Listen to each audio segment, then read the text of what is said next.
Hello दोस्तों, welcome to cyber tech और मैं हूं आपका दोस्त एजाज। फ्रेंड्स, बात करेंगे पाई नेटवर्क पर। पाई नेटवर्क की लिस्टिंग बाइनेंस पर पॉसिबली हो सकती है या नहीं। रिसेंट डेज के अंदर या फिर इस बुल रन के अंदर हमने देखा है कि जो जो प्रोजेक्ट बाइनेंस पर लिस्ट हुआ उसकी बड़ी चर्चा मार्केट के अंदर रही। वहां पर इन्वेस्टमेंट्स जो है वो भी अच्छी आई, किसी न किसी टाइम पर आकर उन्होंने पंप भी जरूर किया। तो पाई नेटवर्क की जितनी भी कम्युनिटी है, जिनको हम पायनियर्स कहते हैं, वो भी यही उम्मीद रख रहे हैं कि यार एक दिन ऐसा आए कि जब इसकी लॉन्चिंग हो या डे फर्स्ट पर ही इवन पाई नेटवर्क जब लॉन्च हो तो इसकी लिस्टिंग जो है वो बाइनेंस पर हमें देखने में आए, वहां पर जाकर हम इसको सेल आउट कर सके, क्योंकि वहां पर ट्रेडिंग वॉल्यूम बहुत ज्यादा मिल सकता है और दोस्तों बहुत कुछ वहां पर हो सकता है। तो ये सारी चीजें यहाँ पर मैं डिस्कस आपके साथ करूंगा कि बाइनेंस की लिस्टिंग कितनी मतलब आसान है, कितना मुश्किल है, क्या चीजें जो है वो वहां पर कौन से फैक्टर्स काम करेंगे कि बाइनेंस एक्चुअली पाई नेटवर्क को अपने पास लिस्ट करे। वीडियो आपके लिए इंटरेस्टिंग हो सकता है अगर देखना कंटिन्यू करेंगे। उम्मीद करता हूँ कि वीडियो को आप देखना जरूर कंटिन्यू करेंगे। लाइक जरूर कर दीजिएगा दोस्तों, और चैनल को सब्सक्राइब करना बिल्कुल भी आपने नहीं भूलना अगर आपने मेरा चैनल अभी तक सब्सक्राइब नहीं किया हुआ। तो अपने टॉपिक पर चलते हैं। अच्छा, बात कर रहे थे हम बाइनेंस की। तो रिसेंटली दोस्तों बाइनेंस मतलब कुछ पिछले जो साल है उसके अंदर सबसे बड़ा एक्सचेंज माना जाता है पूरी दुनिया के अंदर, जिसके पास बहुत बड़ा, बहुत ज्यादा ट्रेडिंग वॉल्यूम है, जिसका यूजर बेस बहुत बड़ा है, जिसकी सोशल कम्युनिटी वो भी बहुत बड़ी है। स्क्वायर के नाम से वहां पर दोस्तों जो अब ट्विटर की टाइप का एक प्लेटफॉर्म बनाया गया है। मैंने बड़े दिनों से 2021 में कहा था कि मुझे ऐसा लगता है कि ये जितनी भी एक्सचेंजेस हैं यही कल को हमारा जितनी भी क्रिप्टो कम्युनिटी होगी उनका फेसबुक और उनका व्हाट्सएप और उनका ट्विटर जो है वो यही एक्सचेंजेस बनने वाली हैं। एक ही जगह पर हर चीज आपको मिलेगी, तो इसमें भी बाइनेंस सबसे आगे है। और बाइनेंस दोस्तों वैसे तो बड़ा स्ट्रिक्ट है कि न्यू टोकन्स को अपने पास लिस्ट करें, लेकिन कुछ फैक्टर्स होते हैं जिनको नजर में रखकर बाइनेंस देर ही नहीं करता, चाहे वो ख्वार किस्म के ही प्रोजेक्ट क्यों ना हो। वो कौन से हैं और पाई नेटवर्क के पास ऐसा क्या है कि बाइनेंस इसको लिस्ट अपने पास जरूर कर सकता है। नंबर 1 पर दोस्तों पाई नेटवर्क को अगर हम देखें तो उसकी पॉजिटिविटीज में क्या क्या चीजें हैं थोड़ा समझने की कोशिश करते हैं। नंबर 1, पाई नेटवर्क पिछले 6 साल से मार्केट के अंदर अपना काम कर रहा है और टीम ने कोई भी रग पुल नहीं किया, टीम ने कोई एक टका नहीं मांगा, आज लोगों अपने नाम करवा दिया है।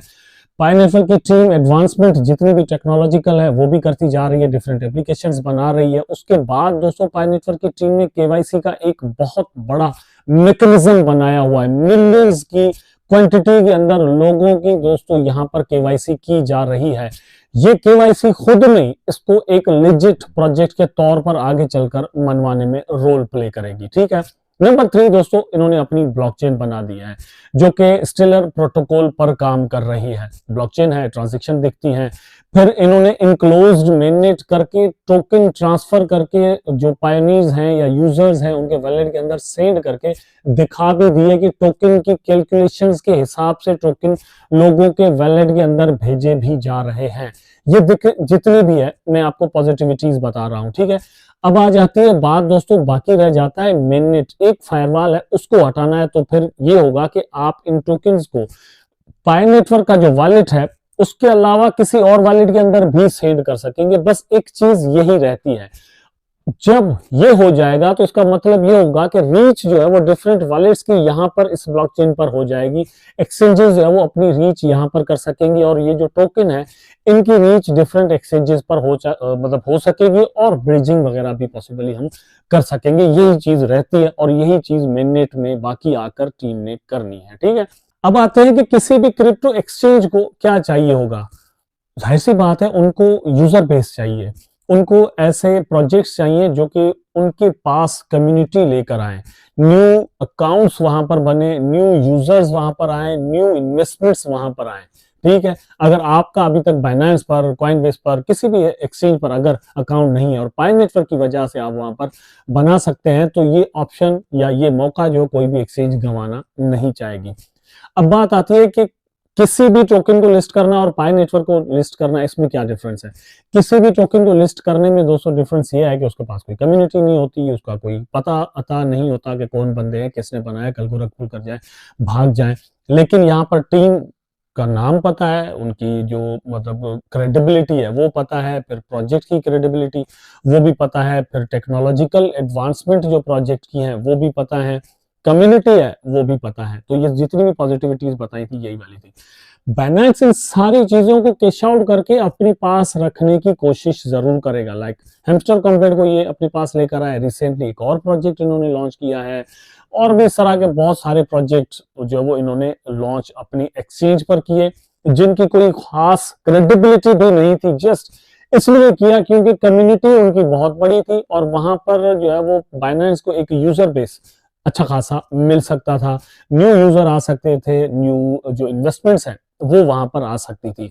अब जाहिर सी बात है, आप अगर मतलब अपनी एक्सचेंज खोल दें, मतलब जितने भी दोस्त मेरी ये वीडियो देख रहे हैं, थोड़ा कॉमन सेंस लगाकर सोचने की कोशिश कीजिएगा, समझने की कोशिश कीजिएगा। अगर आप कोई एक्सचेंज बनाएं तो आप क्या चाहेंगे? जाहिर सी बात है, यही चाहेंगे कि यार मतलब एक्सचेंज तो मैंने खोल दी, अब इसको यूजर मुझे चाहिए, जितने ज्यादा यूजर होंगे उतना ही ज्यादा फीस आपको मिलेगी, उतनी ज्यादा पॉपुलैरिटी आपकी एक्सचेंज की होगी।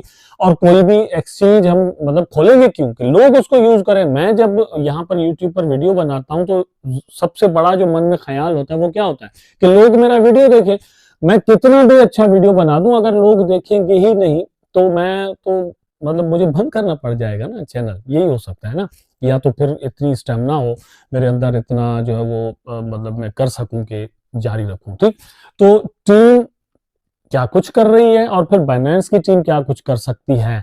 अल्टीमेटली पाई नेटवर्क के पास सबसे बड़ा जो पावर है दोस्तों वो कम्युनिटी का ही है, जो कि मिलियंस में है। अब इसका 50% भी अगर at the time of minute launch सही से जो है वो प्रोजेक्ट के साथ चलता है और लास्ट तक रहता है, बाइनेंस की टीम के पास ये इंफॉर्मेशन जाती है कि इसके पास इतना यूजर बेस है, इतनी डिस्ट्रीब्यूशन हुई है, जब ये प्रोजेक्ट लॉन्च होगा तो इतने लोग जो है वो कमोबेश एक अंदाजे के मुताबिक नए जो है वो बाइनेंस पर अकाउंट बना सकते हैं सिर्फ पाई नेटवर्क की वजह से। तो पाई नेटवर्क को जो है वो गंवाने की कोशिश मेरा ख्याल है कि किसी भी तौर बाइनेंस नहीं कर सकेगा। ठीक है, एक चीज जो है वो मुझे यहाँ पर खटकती है, अब आता हूं उस चीज पर जो कि मतलब रोक सकती है बाइनेंस को या फिर पाई नेटवर्क की टीम को। वो सीन भी हमने हैमस्टर कॉम्बेट के वक्त में ही देखा या बाकी और इस तरह के जो और लिस्टिंग्स हुई है वहां पर हुआ।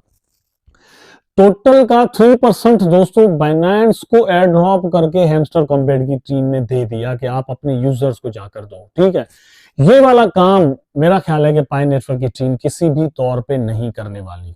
टीम कहेगी कि हम एक लेजिट प्रोजेक्ट हैं, हमने टेक्नोलॉजिकल अपना एक काम किया है, क्रिप्टो वर्ल्ड को न्यू ब्लॉकचेन दी है, यहाँ पर इंटीग्रेशन दे रहे हैं, यूज केस दे रहे हैं, तो हम ये काम नहीं करने वाले। अगर देते भी हैं तो बहुत थोड़ा दे सकते हैं। ये चीज बाइनेंस को बिजनेस मॉडल के तौर पर रोक भी सकती है। मुमकिन है कि बाइनेंस वही साइकोलॉजी रखकर, वही सोच रखकर जो वो पाई नेटवर्क की टीम के साथ निगोशिएट करे, लेकिन पाई नेटवर्क की टीम मेरा नहीं ख्याल कि इस बात को मानेगी। एक ये चीज है जो कि रोक सकती है। लेकिन अगर बाइनेंस भी नहीं करता तो ओकेक्स हो गया दोस्तों, बिटगेट हो गया, गेट.io हो गया, बिट्रियो हो गया, इस तरह के और भी एक्सचेंज, MEXC ग्लोबल है, इस तरह के और भी एक्सचेंजेस हैं, वो इसको लिस्ट अपने पास कर सकती हैं।